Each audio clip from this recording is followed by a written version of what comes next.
Okay, we're going to finish up Chapter 9 with the functions of skeletal muscles. So, muscle contractions are involved in more than just the movement at a joint. Okay, there are some other functions of muscle contraction. One of them is to generate body heat. This can be used, of course, as a homeostatic mechanism to help maintain body temperature. Another contraction is the diaphragm. The diaphragm muscle is an extremely important part of the respiratory system, right underneath your lungs, and it's going to help expand and allow for air to be bring into the lungs as well as for it to be forced out of the lungs. Skeletal muscles also help with facial expression and nonverbal communication. They're attached to your facial skin and they help with nonverbal communication as well as some expression. Muscles in your throat help with swallowing. There's also muscles that help modify the level of sound that you perceive.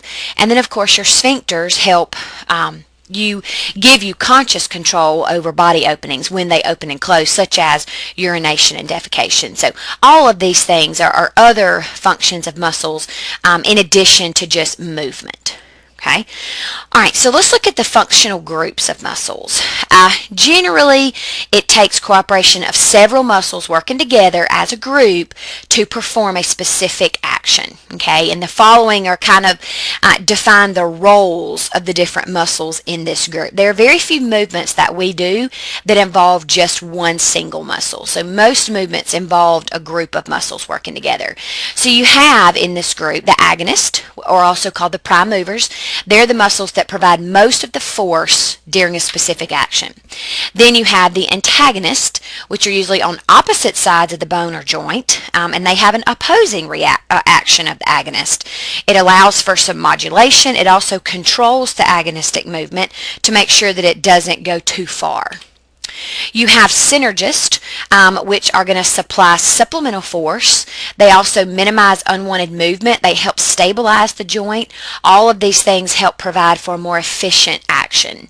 And then you have the fixators, which also provide a stabilizing force. It anchors the bone. It provides some movement efficiency, also protection from injury due to unnecessary movement. So it's going to prevent the muscles from going too far, which would in turn injure that tissue. So here's an example kind of showing you when you lift a glass to drink. Your agonist, which is the prime mover, the main force, is your brachialis, found right there. The synergist, which is your biceps, is the helper. It's going to supply some additional force, help stabilize. Your antagonist, which would be on the other side of your bone, would be your triceps brachii. You have two of those. And they're, of course, going to oppose the movement of your brachialis. And then up here you have the supraspinatus, which is a fixator. So it's going to fixate that shoulder joint and keep it still so that you can perform that action. Okay, last thing we're going to look at is origin and insertion. Skeletal muscles have a distinct beginning point or location, and they have a distinct ending location.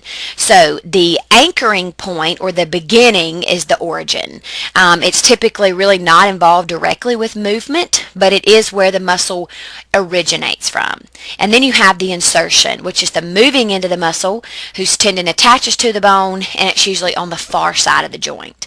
So if you want to look right here, we have the biceps, major muscle in your arm.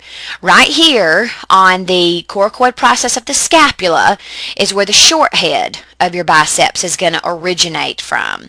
Then the long head is on this supraglenoid tubercle, which again is on the scapula.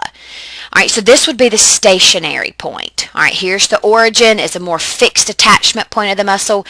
You can see right here this guy's flexing, so he is contracting. When the muscle contracts, down here is your insertion, or right over here on the radial tuberosity is the common insertion point for your biceps brachii.